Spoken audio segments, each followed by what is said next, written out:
Le 10 octobre prochain, un jeune garçon de 15 ans sera déclaré bienheureux. Il s'appelle Carlo Acutis. On l'a surnommé le cyberapôtre de l'Eucharistie. Mais avant de revenir sur la vie de cet adolescent mort à 15 ans d'une leucémie, il n'est peut-être pas inutile de préciser comment on devient un bienheureux ou un saint, ou plus exactement, comment l'Église en arrive à déclarer que telle personne est au ciel dans la gloire de Dieu.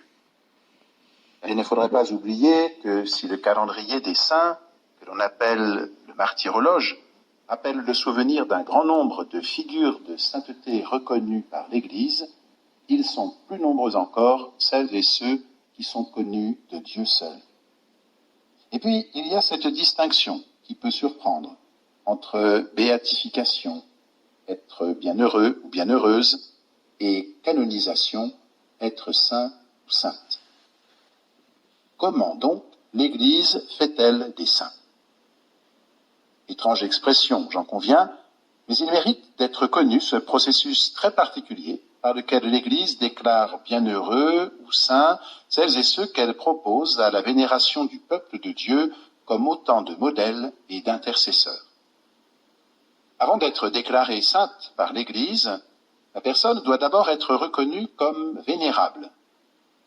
Est déclarée vénérable une personne pour laquelle a été reconnue l'héroïcité des vertus. On distingue deux phases dans le travail d'enquête initié par le diocèse d'origine de la personne en question.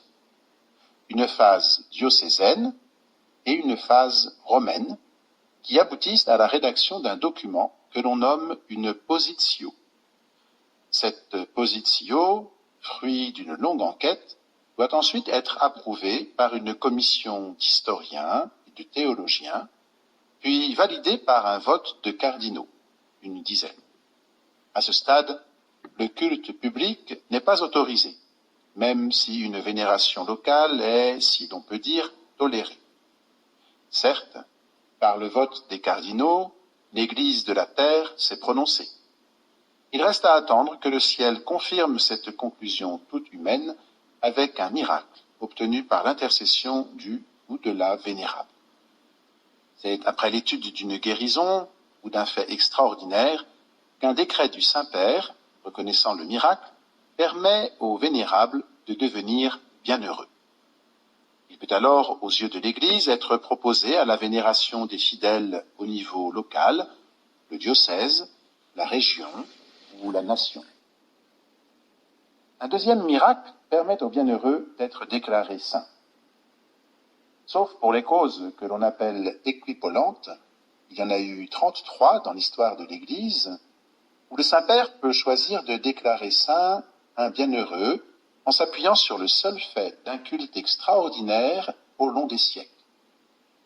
Il n'y a pas eu de miracle, mais un culte aussi vivant est en soi un vrai miracle, comme ce fut le cas de saint François de Laval. Toutefois, en janvier 2020, le pape François a redit aux postulateurs l'importance des deux miracles comme signature de Dieu dans ce processus de reconnaissance de la sainteté. Dernier critère, pour lancer la procédure de canonisation, le décès doit remonter à 5 ans au moins, à moyen que les passions retombent. Il s'agit d'être le plus objectif possible. Mais là encore, la règle peut ne pas être considérée par le pape qui a toujours cette faculté. Ce fut le cas, notamment, pour Mère Teresa et Jean-Paul II. Des cas exceptionnels où la canonisation fait tellement peu de doute qu'on lance le procès très rapidement. Une fois les critères remplis, les futurs saints sont consacrés pour 3 motifs différents.